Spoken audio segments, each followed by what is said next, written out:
De l'eau, encore de l'eau.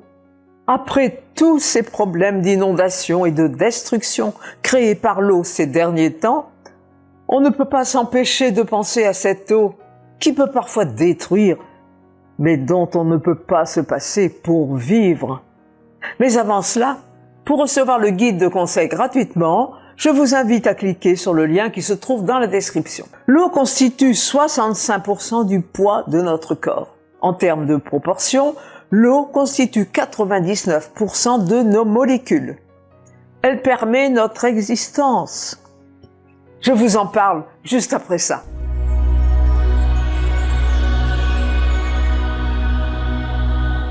L'eau est responsable d'un grand nombre de fonctions vitales. L'évacuation des déchets, l'équilibre thermique de notre corps, le transport des nutritions et de l'oxygène aux cellules, l'irrigation de nos tissus, elle permet l'élasticité de notre peau, elle dissout les aliments pendant la digestion. Que se passe-t-il en cas d'apport insuffisant?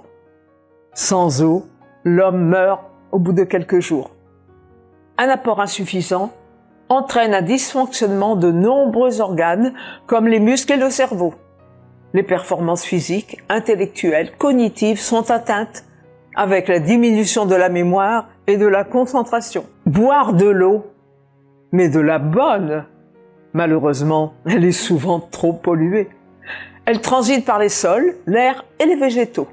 Elle emporte donc sur son passage tous les polluants toxiques qu'elle rencontre. Les produits chimiques, des hormones, de l'arsenic, du chlore, des métaux lourds, des microparticules, des médicaments, de la radioactivité. Alors, quelle eau choisir? Elle doit être pure et peu minéralisée. C'est l'eau qualifiée d'eau de source qui répond au mieux aux exigences de santé. Elles doivent répondre aux termes de potabilité sans aucun traitement. D'origine souterraine, elles sont bactériologiquement saines, protégées contre les risques de pollution, conformes à la législation sur les eaux destinées à la consommation humaine.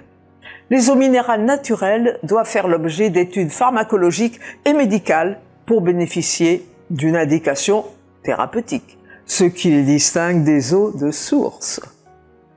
Attention aux bouteilles en plastique. Elles contiennent des phtalates, qui sont des perturbateurs endocriniens.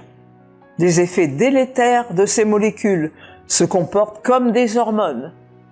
Des cancers hormonodépendants du sein et de la prostate. Certaines peuvent même être irradiées pour éviter la prolifération des bactéries, algues et autres micro-organismes. Aussi, certaines conditions de stockage en plein soleil favorisent l'influence néfaste de la matière plastique sur l'eau contenue, bien sûr. Et l'eau du robinet? Elle est bactériologiquement traitée, mais peut contenir des résidus d'engrais azotés, des traces de produits phytosanitaires, des nitrates, des herbicides, du plomb, des virus, des germes fécaux, de nombreux médicaments anti-cancer, pilules contraceptives et remèdes chimiques. Et les filtres d'eau? Les filtres à eau, qui utilisent des résines échangeuses d'ions, filtrent certains métaux, pesticides, le chlore, les phtalates, les nitrates, mais pas les médicaments ni les produits chimiques. Il est préférable de les utiliser pour la cuisine et la préparation du thé. Si on désire cependant la consommer, il faut faire l'acquisition d'un purificateur basé sur le principe de l'osmose inverse. Soyez donc attentifs à l'eau que vous buvez. Dites-moi dans les commentaires quelle eau vous buvez. Pour être sûr de ne pas rater les prochaines vidéos, abonnez-vous à la chaîne en cliquant sur le bouton rouge correspondant. Partagez-la et likez-la si vous avez aimé.